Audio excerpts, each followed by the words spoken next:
This tip is one of the most underrated ones because it gets pushed to marketing.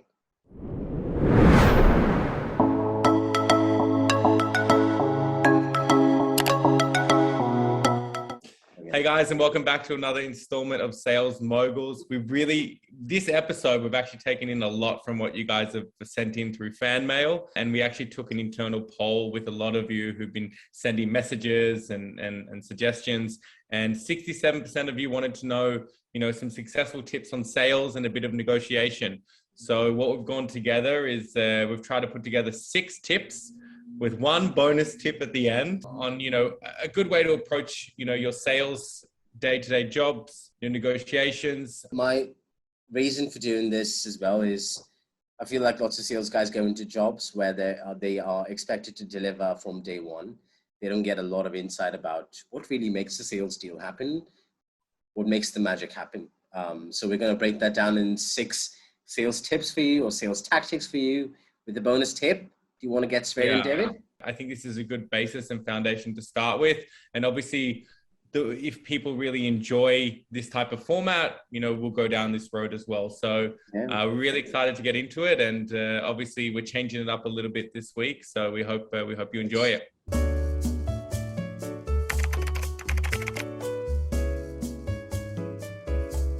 Okay, let's get in. So sales tactic number 1. Sales tactic number 1 is always solve for the customer. Now, what do we mean by that? David, why don't you start with your insights? I think one tip to take away from this as well, internal tip with it, is to always solve for the customer, is listening to the customer, listening to their problem. A lot of people go in there wanting to solve a problem that doesn't exist. So it's really important that when you're talking to the customer, always be thinking you're solving a problem for their day-to-day. Having questions prepared for them, questions that understand if there is a pain there or not. And then obviously listening to their response. It's really important. Yep. I would like to make 2 points here.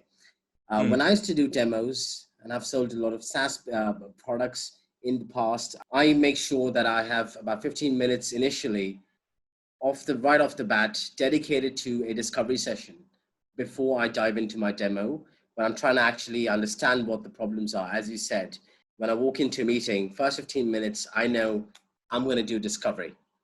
I'm going to find out in these first 15 minutes what exactly this customer can benefit from this solution. Second point is never try and force a solution on a customer. You might be able to force sell a solution or force fit a solution and manage a sale, but that customer is going to leave you anyway. So they go hand in hand, and making sure you have that time set up and dedicated in your mind, I think makes a big difference. Yeah, I 100% agree. And on top of what you're saying as well, Abby, you're probably wondering, okay, how do I find the problem? How do I know what I can solve? Because sometimes you have a product that can only solve 40% of the problem, right? Because they've already got 60% of it solved. How do you figure that out? So a really big tip on that is to really figure out where is the key issue within your increments. Figure out within your product how many different steps you're actually solving for that business. And once you figure that out, then you can really poke at the pains, really prod at things. So for the benefit of our listeners, I'm going to ask you a question, David. What are the sort of discovery questions you ask your prospects when you go into meetings? So people think you need to barrage in with 100 million questions.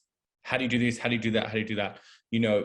Within our team, we start off with what we do, why we do it, what we do. We give them an understanding. Okay, this is how we got created. This is what we do.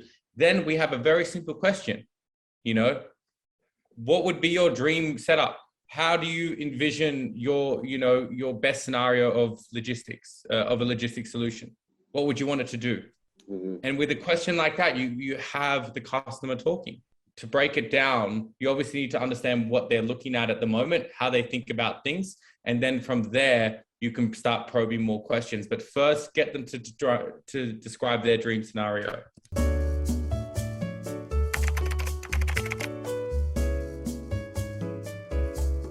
Step number 2, always summarize the next steps at the end of any interaction you have. So that could be meetings, calls, emails. Very important to do that. Oh, this is really, really important step in my mind, because what it does is that it creates a level of accountability on both sides of the equation. It tells you as a salesperson when you can expect to hear back from the customer next, when you can touch base with the customer next. But most importantly, what it does is that it tells the prospect, or tells a prospective customer, this is my time. This is the time that I've got between now and that future date, between when I need to start making some sort of mini decisions. It might not be a big decision to spend $500,000 on cloud software, but it might be a couple of micro steps that this customer takes that will get you to the next step in that big decision, in that $500,000 sale. Whether that's speaking to an internal stakeholder, whether that's speaking to their boss or their manager or their procurement guys, or even just having to think about it. Most importantly, it sets up an accountability. I definitely agree. I agree with a lot what you're saying. And a big thing to say on top of that as well is it shows that, this isn't your first rodeo. It shows that you've been down this line before, you understand their processes, you're taking control of the situation. No, I agree. And I've also seen moments where, say I've set a timeline, say I've said about, let's speak in 2 weeks from now. I've seen people prospects proactively reach out to me after, say, a week, saying that, hey, I can't chat in 2 weeks from now. And if it wasn't for that deadline, they would have never reached out. It creates this subliminal sort of soft pressure on them to act. And most importantly, I really agree. I want to double down on your point. You are the one calling the shots, not at the mercy of the prospect. Yeah, really important. And just a final word on that as well is, even if the prospect doesn't want to hear from you and says, hey, this is not for me, you can say, I'll contact you in 3 months' time anyway. You then when you contact them, you're not randomly contacting, like, hey, I just wanted to let you know. So it's always a good little way to give a reason to contact them again in the future.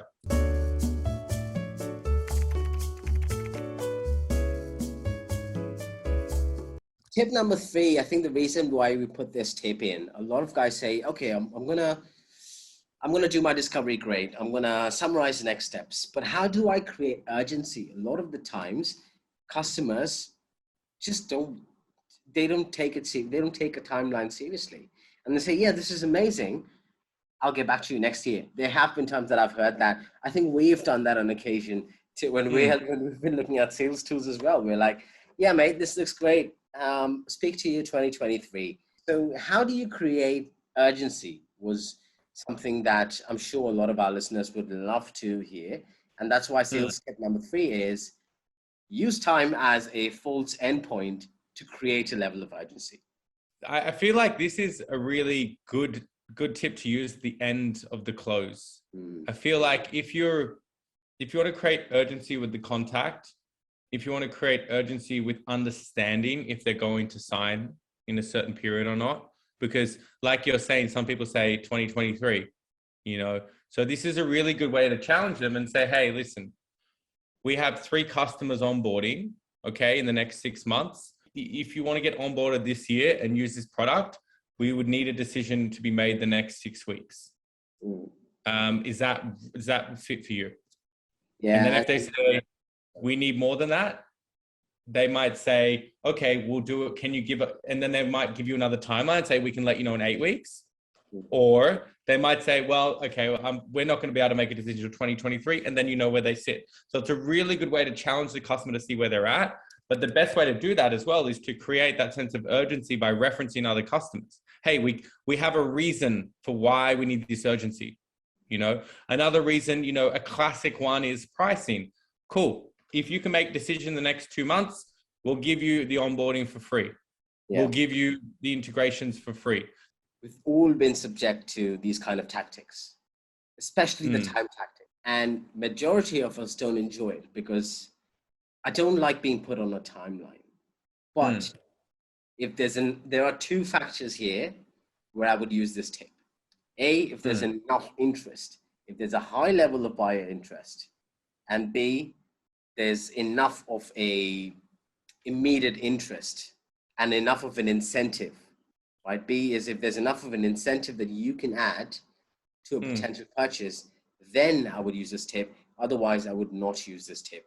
So say I'm selling, I don't know, vacuum cleaners, and say there's a high level of interest, person wants to buy a vacuum cleaner, you know the person wants to buy the vacuum cleaner, he said it to you, and you can offer an incentive to give him or her a special price, or like you said, I can onboard multiple customers together, then that becomes an interesting prospect, and only then would I use this kind of a tip.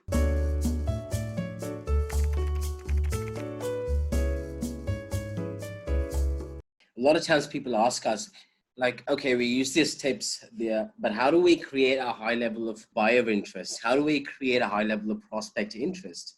How do we get our customers to feel a sense of FOMO around not buying this product, right? Which I think it's one of the hardest things to do as a salesperson. I think this is more of a marketing function, but as a salesperson, you can play a part in creating a level of FOMO. You can play a part in creating a level of interest.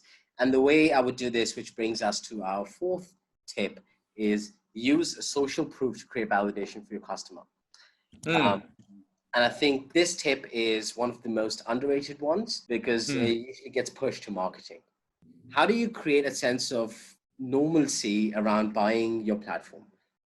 Let's say I'm buying a credit card, and if it's a really expensive limited edition credit card, I'm looking for where in my circles or my friends or my group of friends or people I know are on this. And when a salesperson tells me, hey, you know what, David, everyone who's an Australian in Oslo, I know it's a really bad example, but everyone who's an Australian in Oslo, who's an expat living in Europe is actually on this credit card. That might have a subconscious effect on you and say, you know what, yeah, this is normal. Like this is a purchase that I might want to venture down the road of. Well, sorry to jump in, but it's actually not a bad example because that's what TransferWise did. Their whole marketing was Australians living in abroad. It was just Aussies going, yeah, mate. That was their marketing ploy, was saying that Aussies use it because we use it to transfer money from Australia to Europe, for example, or to the UK. So it's actually not the worst example. You call it the TransferWise marketing. TransferWise, if you're listening, I'm not looking for jobs now, but maybe in the future. Social proofing is, I think it's the new way of obtaining inbound leads. I think that videos of, your customers, executives talking about the product before using it, after it, is really important. But I think the best way to use this, and I always say to people in my team, is you need to give them examples that relates to them. Yeah. Because sometimes you're talking to a customer and you're like, yeah, we've got KPMG. And it's like, well, I have 10 people in my company. That's great. So it really needs to be related to the customer you're dealing with. You need to pick and choose how your proof of validation comes. I think a big thing is not being scared to have your big customers as your references. Imagine like a job reference, have a customer reference. Yeah, call them up. I've done it before when I've signed in my old job. I've had customers call these customers because I've built such a big relationship. These customers, like, of course, get them to call me anytime you want, So it's really important to have that, those customer testimonials, not just on your website, not just, but also having them ready to talk to new customers. That's an amazing tip, by the way. How much of a double-edged sword is it to let a prospect know that their competition uses your service? I think that you should never reference the competitor in what you did for them. So one thing that I've seen people do is they reference your competitor, but then say what they've done for your competitor. And then you're thinking, what's he going to say about what he does for us? I don't want them talking about, the percentages or whatnot. But what you can do, and I always like to say, is tell a story about what you did for similar clients, and they'll figure it out. Because if they've done their due diligence, they'll see that you work with this client, and you can tell a story of how you solved a certain issue or a certain problem. But it's a very delicate one because the bigger the client, sometimes they're not going to work with you because you have their biggest competitor. That's just the way it's going to happen. Just use your best judgment when it comes to referencing customers. We don't want to give any broad advice on whether they should reference their competitors or not, a prospect's competitors.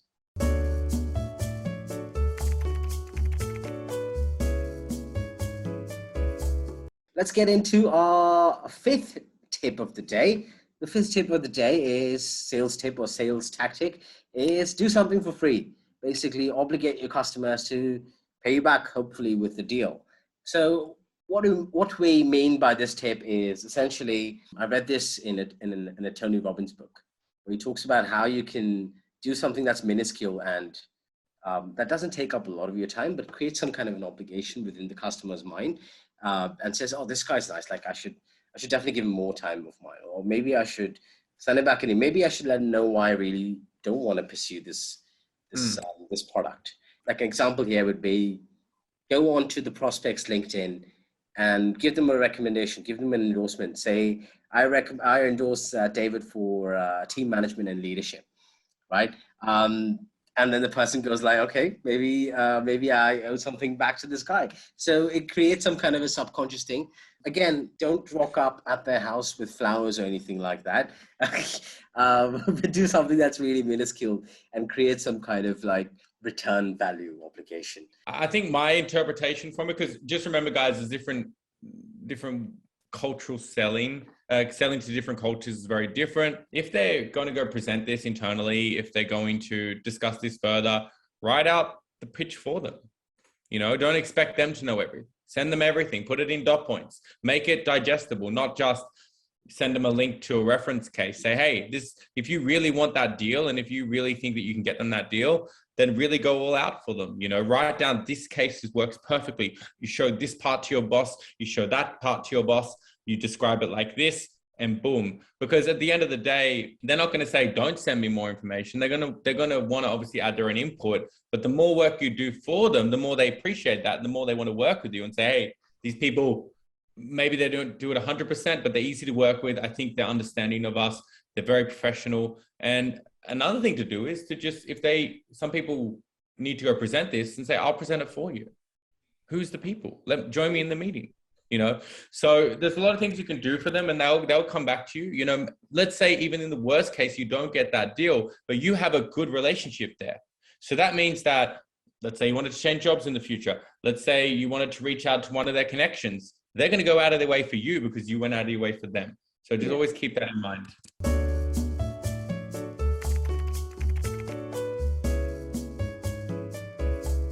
I think one of the biggest turnoffs as a prospect is a desperate salesperson. Don't be desperate. Don't be over enthusiastic. I know your solution rocks, and I know you can add value. You've done a good discovery. You've summarized the next steps. You've created a sense of urgency. You've told me my people who are similar to me are already doing it. So you've created social proof. You've liked my posts on LinkedIn. You've given me flowers, whatever. But don't be desperate. Don't be too pushy is what this tip means. If you've got a big enough sales pipeline, which I think we'll cover in the next episodes, about how to build a really strong pipeline or something like that. But if you've got a large enough funnel, this one lead shouldn't really make a huge difference to you. And that's, even if that is not the actual case, you need to trick your mind to believe that that's the case. So you come off as not desperate. Yeah, I agree. Don't try too hard. I think that's a big point to say on that.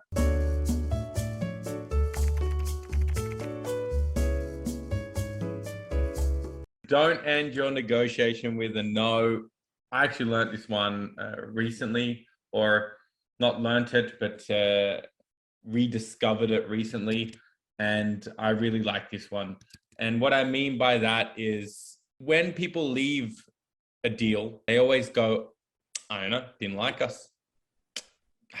I don't know, it was Jenny's fault. Jenny said this and that's what ruined the customer. It's always, you never really know, or you're kind of guessing.